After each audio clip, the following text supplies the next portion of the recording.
आज के इस लाइव सेशन के अंदर कक्षा 12 भूगोल विषय की आंसर की के बारे में चर्चा करेंगे। तो सभी विद्यार्थी एक बार इसको ज़रूर देखें और इस हिसाब से अपने जो आंसर हैं उनको देख करके और अपने कितने नंबर आ रहे हैं वो आप इससे मिलान कर सकते हैं।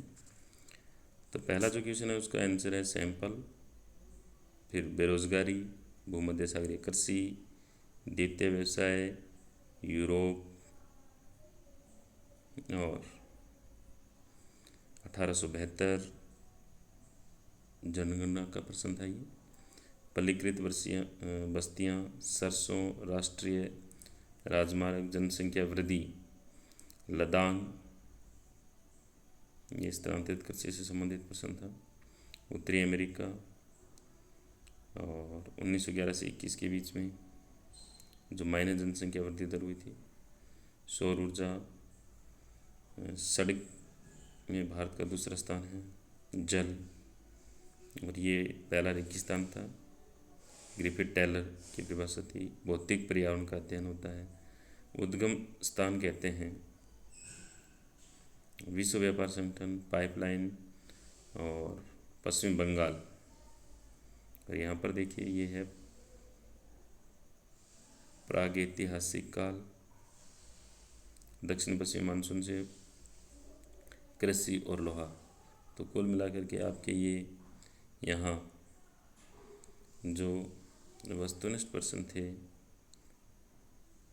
और रेगिस्तान वाले जो प्रश्न हैं इनके ये जो आपके आंसर थे, तो आप देख सकते हैं इन प्रश्नों को यहाँ तक।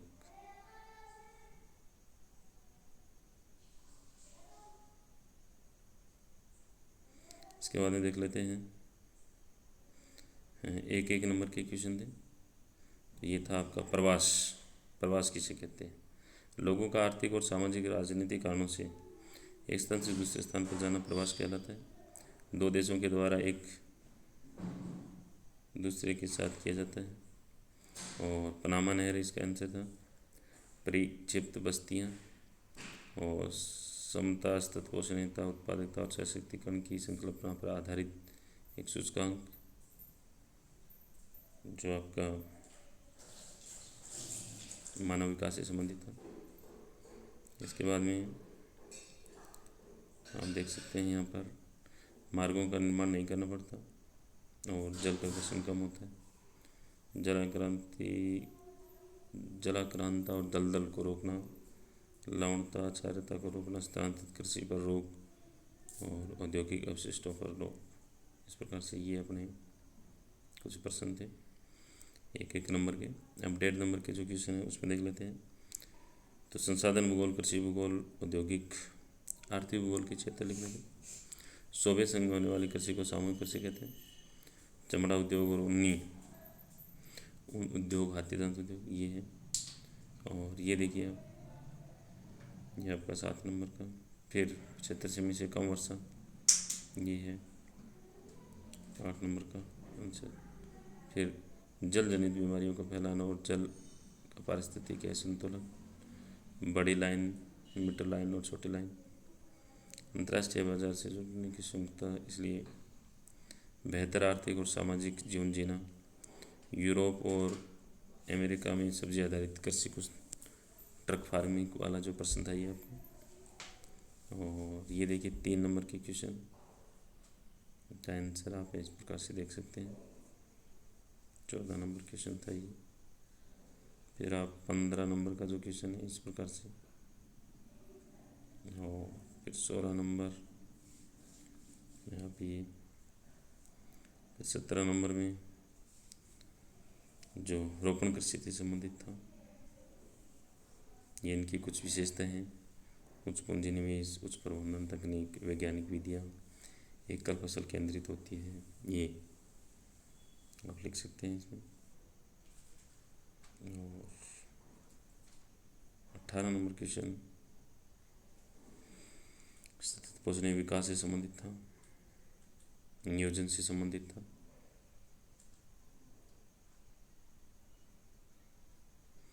फिर 19 और 20 जो अपने मानचित्र थे। तो कुल मिलाकर के ये आपकी बोर्ड के द्वारा जारी की गई जो आंसर की थी, जिसमें प्रश्नों के उत्तर इस प्रकार से दिए गए हैं, आप देख लें। बाकी आपने भी अपने अनुभव के आधार पर जो इन प्रश्नों के उत्तर के रिलेटिव अगर आपने कुछ लिखा है तो भी आपका सही है। तो इस हिसाब से आप इन आंसर को देख कर के और आपके कुल टोटल कितने मार्क्स बन सकते हैं उसका एक अनुमान लगा सकते हैं। तो ये अपने बोर्ड के द्वारा जारी की गई जो आंसर की है आप देख सकते हैं अपने यूट्यूब चैनल के माध्यम से। तो आज के लिए इतना ही। Thank you.